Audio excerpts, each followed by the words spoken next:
Assalamualaikum warahmatullahi wabarakatuh dan selamat sore. Kembali kami menemui Anda di podcast Palu, tepatnya di obrolan jelang maghrib.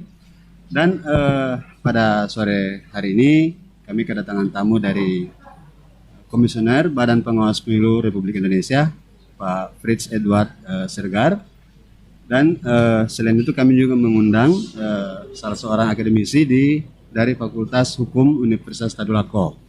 Dan pada kesempatan sore ini kita akan membahas soal pengawasan penyelenggaraan Pilkada serentak 2020 di Sulawesi Tengah. Baik, kita langsung saja. Kita perkenalkan Pak Frits Edward Siregar di sebelah kanan saya. Selamat sore Pak Frits. Selamat sore Bang. Apa kabar? Alhamdulillah baik. Sudah berapa kali ke Palu?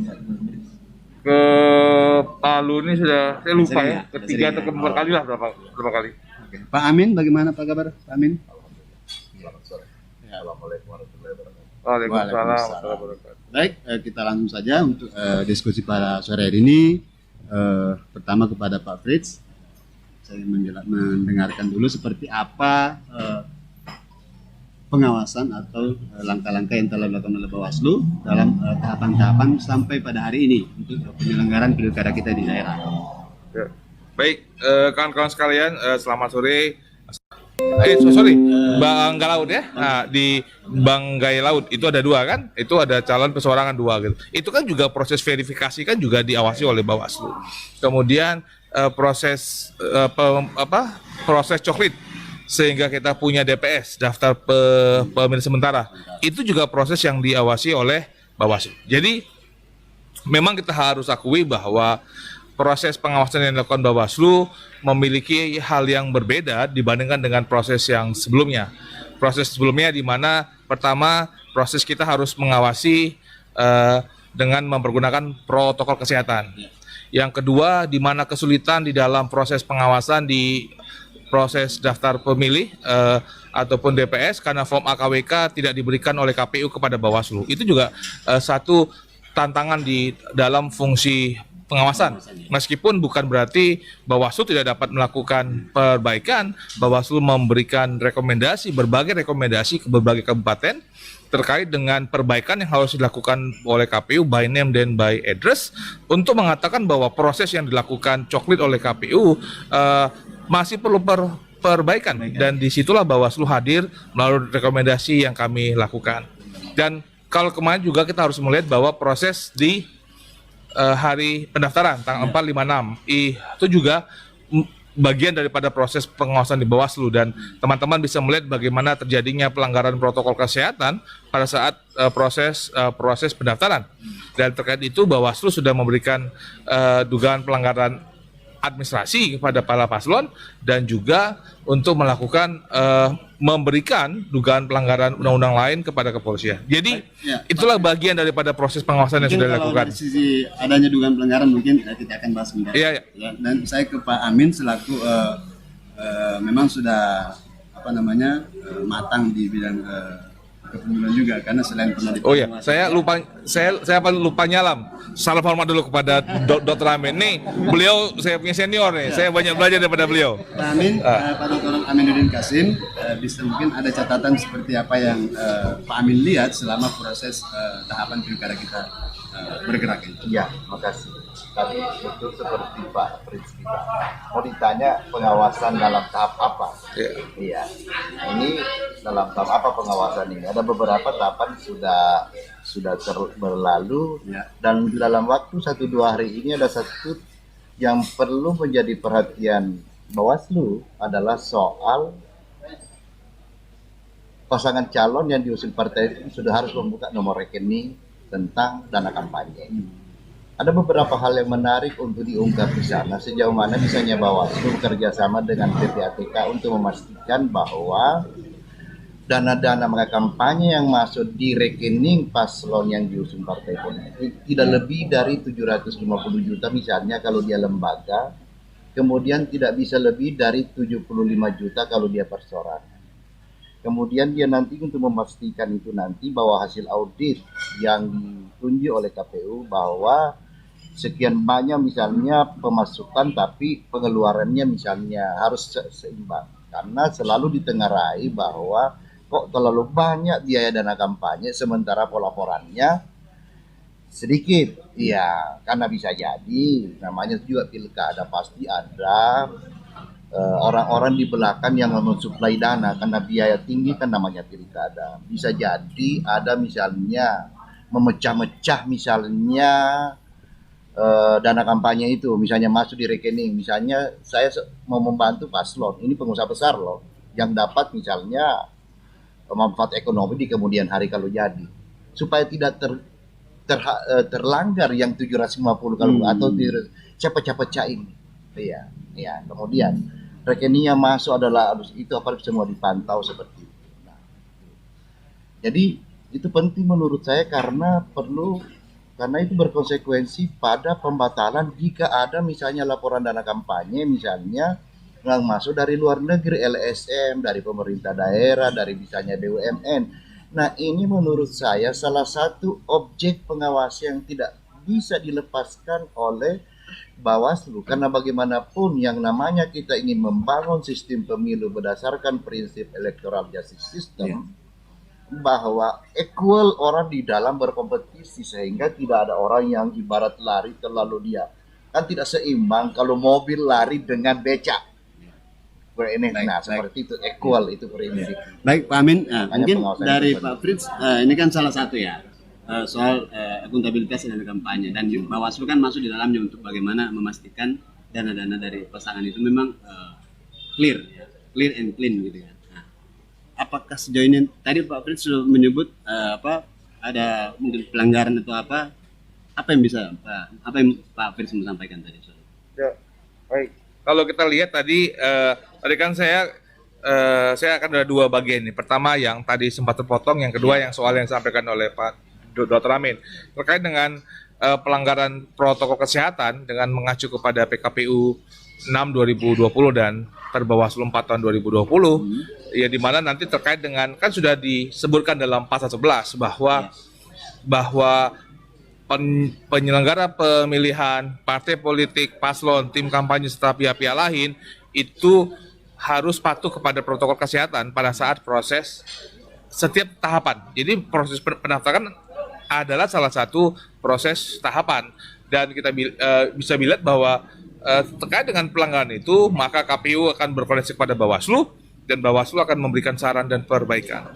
Dan kalau kita melihat dari 270 daerah yang pilkada yang melakukan proses pendaftaran, 243 diantaranya itu semua melanggar protokol kesehatan.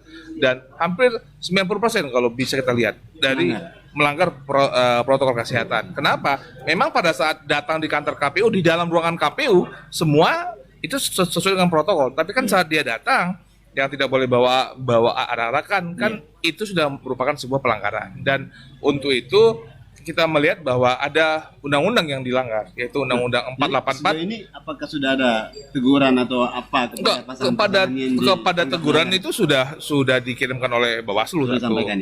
Tapi yang kedua kan itu merupakan ranah daripada pihak kepolisian untuk menindaklanjuti pelanggaran Undang-Undang Kesehatan. Kenapa? Bawaslu kan kewenangan ada di Undang-Undang Pemilihan, Undang-Undang 10 tahun 2016. Terkait dan juga pidananya ada di Undang-Undang 10 tahun 2016. Sedangkan pelanggaran terhadap undang-undang lain, Undang-Undang 484 soal wabah penyakit menular atau Undang-Undang 6 2018 terkait dengan karantina kesehatan, penegakan itu ada di kepolisian sehingga merupakan ranah daripada kepolisian untuk di dalam proses untuk penindakannya. Tapi kalau kita melihat ini kan sebuah wake up call lah bagi kita daripada wake up call dari proses pendaftaran kemarin, dan kita bisa lihat berbagai kegiatan, berbagai aturan sedang dilaksanakan dalam rangka untuk menyambut tanggal 23 September sebagai hari penetapan, dilanjutkan dengan kampanye yang akan kita mulai pencabutan nomor dan juga kampanye yang akan dimulai tanggal 26 September.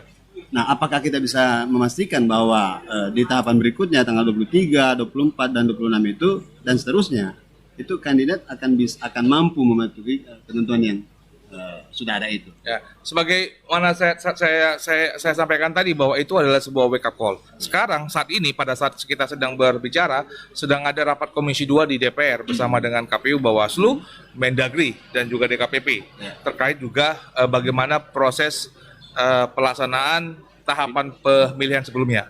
Dan dari tanggal 4, 5, 6 sampai dengan sekarang itu Bawaslu, KPU, Mendagri, Menko Polkam kita selalu back to back meeting gitu. Bagaimana cara melakukan berbagai penegakan untuk protokol kesehatan. Bahkan Bawaslu sudah pada hari Kamis lalu bersama dengan TNI Polri, kepolisian, kejaksaan, Satgas Covid kita dan juga KPU Bawaslu dari KPP membentuk Pokja untuk penegakan protokol kesehatan. Artinya adalah harus bisa lihat bahwa memang ada perbedaan intensitas perhatian sebelum tanggal 4, 5, 6 dan sesudah tanggal 4, 5, 6. Artinya pada saat proses pendaftaran ada sebuah kegiatan yang mengatakan bahwa ternyata milestone pertama itu tidak dipatuhi sama paslon. Paslon yang kita minta untuk patuh pada tanggal 4, 5, 6 ternyata dia tidak patuh. Dan ini saatnya kita untuk test case kedua. Ini udah punya test case kedua. Seandainya kayak sekarang sedang muncul banyak kegiatan, banyak suara-suara untuk proses penundaan pilkada, test case itu di tanggal 23 September dan pada saat pencabutan nomor. Seandainya penerapan protokol itu tidak dipatuhi oleh paslon, meskipun TNI dan Polri sudah ada, bukan sebuah kemungkinan bahwa ternyata Anda tidak patuh kok sama protokol. Kita sepakat melanjutkan pilkada asal setiap orang menerapkan protokol kesehatan. Baik, pemirsa, Anda bisa membagikan kepada teman-teman, pada rekan-rekannya untuk siaran ini supaya bisa disampaikan oleh masyarakat lebih lanjut. Dan silakan Pak Frits mungkin minum dulu. Siap. Minum kita bisa jalan. Pak Amin, saya ke Pak Dr. Amin. Tadi sampaikan begitu besar jumlah pasangan atau kandidat yang telah melakukan pelanggaran protokol COVID. Nah, apa yang Pak Amin mau sampaikan kepada mereka-mereka ini? Ya, di beberapa tempat saya sudah sampaikan. Pilkada kali ini adalah berbeda dengan pilkada-pilkada sebelumnya. Kita memasuki sebuah pilkada yang dimana situasinya tidak normal karena adanya pandemi COVID-19. Nah, ini juga bicara tentang persoalan keselamatan umat manusia. Oleh karena itu menurut saya mungkin memang barangkali juga ditempuh misalnya cara-cara yang bisa elegan, yang dituntut juga sikap paslon harus ada rasa sense of crisis di tengah pandemi COVID. Kampanye jangan terlalu melibatkan orang. Kemarin kan di waktu pendaftaran itu masih banyak ya? Masih banyak yang datang. Jadi menurut saya kalau ini kita betul-betul mewujudkan pilkada yang betul-betul sukses, pemilu yang berintegritas demokratis, tapi sukses juga manusia selamat dari karena ini sudah. Nah, tidak hanya cukup Bawaslu bekerja, tidak hanya cukup KPU, tidak hanya oleh karena dituntut sikap kenegarawanan masing-masing paslon bahwa dia juga perlu menyampaikan kepada konstituennya. Jangan nanti jadi kepala daerah sudah tidak ada rakyat yang mau diperintah gara-gara ini kan misalnya terlalu ekstrim lah seperti itu. Oleh karena itu cara-cara yang bisa mengkampanyekan agar dia bisa meningkatkan elektabilitasnya tidak harus dengan cara melibatkan orang banyak. Iya. Nah, itu juga dituntut juga kepedulian misalnya meskipun misalnya dana kampanye kalau di pemilihan gubernur itu banyak sekali dana bantuan kampanye kan itu. Tapi juga mungkin juga dia menyediakan masker kepada misalnya peserta misalnya kalau yang pertemuan terbatas. Tapi lagi-lagi dicatat juga menurut saya karena di undang-undang juga berkaitan dengan ada juga bantuan yang bukan dalam bentuk uang karena bisa di rekening dan mungkin barang masuk di rekening. Tapi di dalam undang-undang nomor 10 itu harus dikonversi bantuan barang itu misalnya kalau dia misalnya mengerahkan orang yang tidak melebihi dari jumlah kalau dia perseorangan 75 juta harus tercatat semua. Jadi menurut saya kayak mungkin pendapat dan Pak Frits bahwa terlalu berat memang tugas pengawas pemilu memastikan bahwa pelanggaran harus tetap diawasi tapi juga orang juga berada dalam situasi yang menggunakan protokol. Tapi sekali lagi saya mau ini saatnya menguji menakar komitmen seorang paslon punya sense of crisis di tengah pressure COVID. Karena ini tidak bisa dihindari wilayah politik. Semua syahwat kekuasaan itu Iya, semua akan segaya. Tapi dituntutlah sikap sedikit ya kooperatif terhadap situasi. Karena kalau kita lihat berita saat ini, aduh, berbagai organisasi masyarakat sudah merekomendasikan ditunda. Iya. Nah, pernah dipikirkan oleh calon-calon yang lain kalau ditunda pilkada bisa dirugikan, bisa diuntungkan. Kalau misalnya dia bukan petahana, maka kalau dia ditunda misalnya, maka karena ada orang yang cepat dia punya masa jabatan, tidak. Bagi orang yang diperpanjang masa jabatannya, maka terbuka ruang yang lebar untuk mungkin soal penundaan mungkin kita bahas sebentar karena memang Pak Fritz beberapa hari terakhir ini cukup banyak respon publik juga menyikapi soal dan itu memberikan semacam desakan kepada pemerintah maupun penyelenggara ya untuk melakukan penundaan penyelenggaraan pilkada serentak. Nah mungkin dari Bawaslu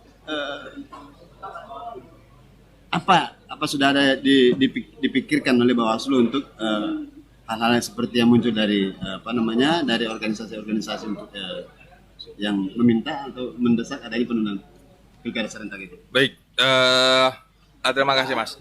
Kalau kita melihat di setiap pilkada atau pemilu apapun itu, dalam situasi normal saja selalu ada modifikasi-modifikasi yang terjadi dalam situasi normal. Jadi jangan mengira kita selalu dalam pemilu, dalam suasana COVID ini kok nggak bisa melakukan perubahan-perubahan.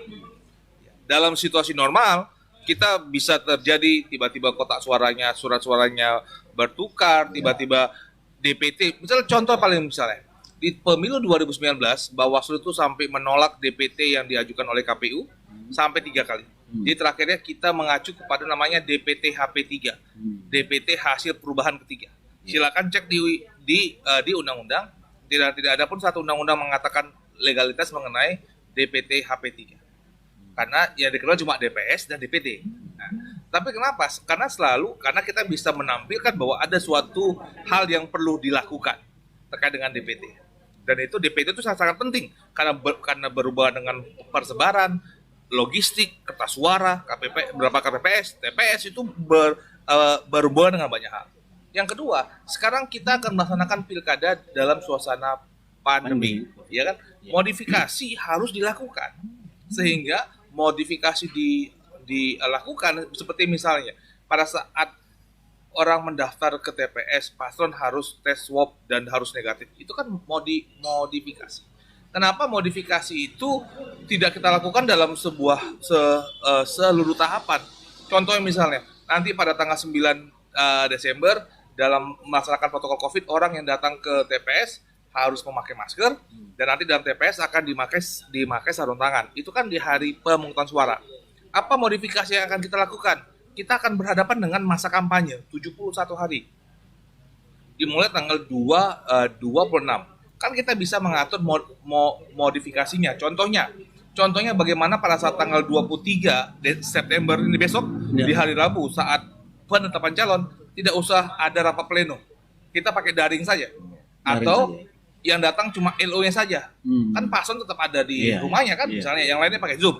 Itu satu. Yang kedua, modifikasinya adalah nggak perlu ada rapat umum dan rapat tatap muka ataupun rapat talkshow juga bisa, rapatnya terbuka. Termasuk mungkin debat kandidat Pak ya, mungkin berpeluang untuk dihilangkan. Atau diubah Karena kita melihat undang-undang sudah mengatakan di dalam pasal 65 sebuah kegiatan kampanye adalah sebuah kegiatan yang dilakukan oleh pasangan calon untuk meyakinkan pemilih dengan menawarkan visi, misi, dan program. Kan intinya adalah visi, misi, dan program. Kita bukan jualan tampang, kita bukan jualan background, tapi visi, misi, dan program. Dan bagaimana caranya? Di dalam pasal 65 Undang-Undang 10 dibilang, kampanye dapat dilakukan yaitu 1. Pertemuan tatap muka, pertemuan secara rapat umum, penyebaran bahan kampanye, kemudian melalui iklan, media cetak, dan media elektronik, bisa lewat debat, dan bisa debat di kegiatan seperti ini. Dan kita memasuki dunia baru yang sekarang anak sekolah kita udah harus pakai Zoom kan. Anak sekolah kita memakai Google Meet dan berbagai device lainnya karena dia harus melalui sekolah. Apakah itu ideal? Tidak ideal. Tapi apakah itu kita lakukan? Itu kita lakukan dalam rangka untuk menjaga protokol kesehatan dan melaksanakan tugas konstitusional kita. Jadi jangan dilihat bahwa ada agenda pilkada satu, ada agenda untuk menjaga protokol, ini seakan-akan dua yang berbeda. Tidak, ini satu hal yang bersamaan. Satu hal yang bersamaan. Dan kita hidup bersamaan dengan bagaimana cara mencegah penyebaran COVID. Jadi modifikasi itu bisa kita lakukan. Mau PKPU diubah, mungkin undang-undang tidak bisa kita ubah. Tetapi kalau kita melihat device yang muncul dalam undang-undang, kan itu diatur dalam PKPU. Dan PKPU kan itu adalah kewenangannya KPU buat untuk mengatakan. Lagi ya, Contohnya misalnya, saya orang yang sejak berapa minggu terakhir mengatakan nggak perlu ada konser musik. Kalaupun ada konser musik, kenapa nggak pakai daring? Ya. Dan kita lihat dalam seminggu ini saja, kalau teman-teman lihat di online, banyak konser musik yang dilakukan secara online, sehingga masyarakat bisa melihat di situ, bisa tampilan si paslonnya. Dan karena kita melihat konser musik bagaimanapun punya peluang bertemunya massa, ya dibatasi 50 orang. Ini kan dalam ruangan nih. Tapi kalau suatu di sininya 50 orang tapi di dalamnya di luar ada ribuan, kan sama aja. Sama aja. Tetap saja proses penyebaran. Jangan kita hanya berpikir di dalam ruangan ini saja, tapi di luar itu masa kalau kita undang artis yang lain tidak bisa dengar, apakah mau sayup-sayup? Kan juga nggak mungkin. Jadi saya rasa itu makanya modifikasi masih bisa kita lakukan. Jadi Bawaslu pada prinsipnya tetap jalan tahapan yang sudah ada dengan tentunya melakukan modifikasi. Itu satu. Maksudnya adalah bahwa di dalam melaksanakan pilkada ini, sekali lagi ini kan butuh kerjasama semua pihak, KPU dan Bawaslu. Dan juga jangan lupa Pemda, Dinas Kesehatan, kepatuhan partai politik, kepatuhan kader, dan juga bagaimana peran kita untuk mengatasi COVID ini. Kita bisa melihat penyebarannya, kita melihat penyelenggaranya berapa yang positif, responsif pemerintah terhadap penyelenggara yang positif, kepatuhan paslon terkait dengan protokol kesehatan. Kalau ternyata semuanya nggak ada, tidak ada, berarti kan sudah jelas komitmen kita untuk melaksanakan pilkada dengan menjalankan protokol itu tidak bisa dipegang.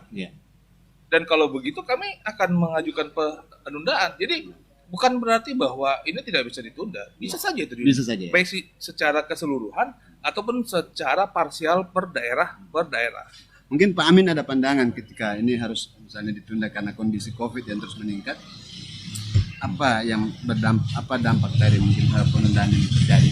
Ataukah memang karena kondisi harus memaksa kita harus menunda? Ya, soal penilaian apakah situasi ini tidak kondusif karena pilkadanya ini di tengah COVID, memang pemerintah punya kewenangan untuk menentukan itu, karena ini peralatan berpikir dengan data-data, angka-angka yang dipakai menjadi dasar pertimbangan untuk mengambil kebijakan apa ditunda atau tidak. Ya, tentu juga pemerintah juga menampung aspirasi yang berkembang selama ini. Tapi kita lihatlah perkembangan selanjutnya. Mudah-mudahan ada perubahan-perubahan, misalnya terkait dengan penurunan angka-angka ini. Mungkin juga meskipun banyak misalnya mengusulkan, tapi pemerintah tentu tahu resiko-resiko itu. Karena saya bisa memahami juga pemerintah dalam posisi dilematis kalau minatnya menunda. Dari sisi pemerintah kan pasti agar gerak ekonomi ini juga berjalan. Coba salah satu dampaknya, bayangkan kalau ditunda, maka UMKM yang bergerak di bidang pengadaan misalnya bahan-bahan peraga ini juga oleh, padahal di satu sisi ada kepedulian pemerintah untuk bagaimana bergerak usaha-usaha di bidang usaha kecil, mikro, dan menengah. Ini memang dilema, tinggal pilihan-pilihan tentu. Data-data yang bisa berbicara yang mengenai ini sehingga pemerintah harus menunda atau tidak. Tapi yang jelas mau ditunda atau tidak, dia pasti harus ada dampak-dampak ikutan dari apakah dia diteruskan atau ditunda. Tapi itu lagi sekali-sekali saya benarkan bahwa memang dituntut kerjasama semua pihak. Iya, jangan mengharapkan semuanya Bawaslu loh. Gini karena ini KPU seluruh lapisan masyarakat saja, semua masyarakat. Kalau kita bersikap permisif dengan aturan dikeluarkan oleh pemerintah, misalnya menjaga diri menggunakan protokol misalnya kesehatan COVID, maka tentu itu. Jadi ada situasi yang bisa kondusif meyakinkan pemerintah bisa misalnya kira-kira begitu. Tapi lagi-lagi tadi paslon juga dia harus bisa karena ini ada massa yang dukung dia, ada konstituen. Mampukah dia meredam ini? Ya, mari kita sedikit ya seperti itu kira-kira. Ya, Pak Fritz, Ya. salah satu ormas menyebut dalam pernyataan sikapnya meminta penundaan dan mengalihkan anggaran penyelenggaraan itu untuk memberikan stimulan kepada masyarakat di tengah kesulitan ekonomi akibat COVID. Nah, kalau memang Bawaslu melihat kondisi yang salah satu menjadi pertimbangan ormas misalnya, bukan mempengaruhi Bawaslu ya, untuk menunda dan sebagainya, tapi kalau memang angka penyebaran COVID itu terus meningkat, apakah Bawaslu tetap merekomendasikan untuk melanjutkan ataukah memang menunda, dan kira-kira penundanya berapa lama? Baik Mas, kalau kita melihat tadi harus pertama statement saya pertama adalah bahwa bukan berarti Bawaslu tidak akan mengajukan penundaan. Iya. Tapi dengan kondisi saat ini Bawaslu masih dalam posisi bahwa kita tetap akan melaksanakan pilkada tahun 2020 dengan berbagai modifikasi yang dapat kita laksanakan. Terkait dengan statement yang sudah disampaikan terkait dengan proses penundaan, saya mengajak kita kembali untuk berefleksi bahwa ide untuk melanjutkan pilkada ini kan bukan ide yang sebentar. Ini dibahas pada Tahunan. bulan Maret, Maret, April dan Mei dan Juni. Jadi diskusinya sudah kita panjang dan kita melihat pertimbangan-pertimbangan. Mengambil sebuah kebijakan kan bukan hitam putih, dan saya yakin Pak Dokter sebagai ahli hukum tata negara pasti tahu. Mengambil sebuah kebijakan tuh berwarna-warna gitu, warnanya. Bukan masalah hitam dan putih, tapi banyak yang harus dilihat. Kita melihat untuk tahun 2021, melihat dana untuk pilkada itu adalah dengan mengacu kepada APBD. Apakah APBD daerah itu bisa mampu untuk mensupport pilkada? Sedangkan kita daerah sekarang turun semuanya. Turun karena tidak ada ekonomi, semua turun. Mengajukan DAA kan dan DAU. Yang sama yang kedua, kita nggak punya kepastian kapan COVID ini berakhir. Kita harus melihat itu. Kita tidak punya kepastian. Dan apakah kita punya vaksin di bulan Januari dan bulan Februari juga apa tidak tahu. Apakah vaksin itu bisa bekerja untuk kita semua? Kita juga tidak tahu. Dan yang ketiga adalah kita melihat bahwa pada bulan Februari dari 270 kepala daerah ada 203 yang akan selesai masa jabatannya pada bulan Februari 2021. Dari 270 ada 203. Ya, semua orang bisa mengatakan ya bisa itu PJ. Tapi kemudian bukankah kita tahu PJ itu akan membawa masalahnya tersendiri? Yang kedua, PJ memiliki batasan bagaimana untuk meningkatkan ekonomi di daerah, itu juga Pak. Dan yang keempat, kita harusnya bisa melihat bahwa ini bukan sekedar pilkada 2020 dan 2021. Kita masih punya agenda nasional 2024. Dan kita masih belum firm apakah kita masih akan melanjutkan pilkada serentak 2024 atau kita akan melanjutkan di pilkada 2022. Karena kita belajar di tahun 2019 bahwa 2019 saja kita pakai 5 kotak, kita punya persoalan banyak yang meninggal KPPS dan saya yakin Pak Dokter punya banyak pendapat. Kita lebih fokus kepada pilek-pilpresnya dibandingkan dengan kita lebih fokus kepada pilpres dan bukan kepada pileknya. Itu kita 5 surat-suara. Bayangkan kalau suatu hari nanti di tahun 2024 kita datang ke kotak suara bawa 7 kertas suara. Seperti kita di Kota Palu, kita akan bawa kertas suara untuk Kota Palu, kita akan bawa suara untuk Gubernur Sulawesi Tengah. Bayangkan, jadi ada agenda nasional yang akan berhubungan. Jadi sekarang kita lihat apakah kita dapat melaksanakan pilkada tahun 2020. Sekali lagi, menjalankan protokol kesehatan itu kan bukan hanya gara-gara kita pilkada. Saya selalu berkata kepada teman-teman di Bawaslu bahwa Bapak Ibu memakai masker, tidak berjabat tangan, sering-sering membasuh tangan, bukan gara-gara masuk kantor. Enggak masuk kantor bersama dengan keluarga, bersama teman-teman, semua kita harus tetap menjaga protokol kesehatan. Pertanyaannya, apakah kita melakukannya atau tidak? Baik, pemirsa, kita sampai di ujung acara dan sebelum kita akhiri, kita ingin mendengar dulu seperti apa closing statement. Mungkin saya mulai dari Pak Dr. Aminuddin Kasim dulu dari diskusi kita hari ini. Saya mengulang kembali bahwa pilkada yang kita akan selenggarakan 2020 berbeda pilkada-pilkada sebelumnya. Karena itu situasinya berbeda, karena ini ada situasi COVID, tentu kita harus sangat arif menyikapi proses pilkada ini. Ya, bagi penyelenggara pemilu dituntut untuk misalnya menggunakan standar-standar yang tidak mengorbankan kesehatan masyarakat. Bawaslu juga memastikan itu, kemudian paslon pemerintah juga harus bekerja keras. Pokoknya jelas kita mau pilkada ini sukses, tapi kesehatan juga Tetap terjamin ya. terjamin oleh masyarakat. Itu menurut saya. Ya. Pak Fritz, Baik, Bapak Ibu sekalian, kan dalam seorang teolog itu pernah berkata, kita itu mematuhi norma ada dua faktor. Kita mematuhi norma karena faktor eksternal, kita takut dihukum, kita takut dihakimi, atau faktor internal, itu kepatuhan yang muncul dari dalam hati. Kita tidak mau melanggar norma karena itu ada muncul dari dalam hati. Dan biasanya yang muncul dari dalam hati itu pasti akan lebih kuat karena dari kita. Coba lihat kenapa kita memakai masker, kenapa kita menjaga jarak, dan kenapa kita membasuh tangan. Kenapa? Karena kita tidak ingin kita terjangkit, kalaupun kita punya virus, itu tidak akan menyebar kepada orang lain. Kita harus punya pemahaman itu bahwa kenapa protokol kesehatan itu adalah karena ini tugas kita bersama seluruhnya untuk menjaga kesehatan negeri ini. Baik ada pilkada atau tidak ada pilkada, saya dan Bapak serta kawan-kawan sekalian, kita punya tanggung jawab agar tidak ada penyebaran COVID-19 di Sulawesi Tengah. Dan itu merupakan tanggung jawab kita. Baik kita melakukan tugas pemilihan, kita nongkrong sama kawan, kita beribadah, kita bersama keluarga, itu adalah kepatuhan yang harus dilakukan. Jadi itu saya rasa itu kunci bagi kita untuk melanjutkan apa yang harus kita mulai di tahun 2020. baik, karena sudah disampaikan pernyataan penutup dan saya pikir saya tidak akan mengulangi lagi.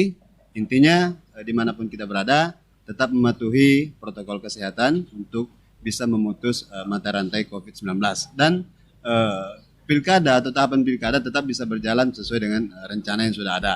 Dan tentu kepada para pasangan calon atau kandidat-kandidat agar senantiasa mengingatkan kepada masyarakat juga dimanapun berada ya untuk mematuhi protokol COVID. Demikian dialog kita hari ini. Saya Pak Tarudin mewakili teman-teman dan kru mengucapkan terima kasih banyak kepada Pak Fritz dari Bawaslu RI dan Pak Dr. Aminuddin Kasim dari Universitas Tadulako atas kesempatan hadir pada sore hari ini. Demikian, wassalamualaikum warahmatullahi wabarakatuh dan sampai jumpa.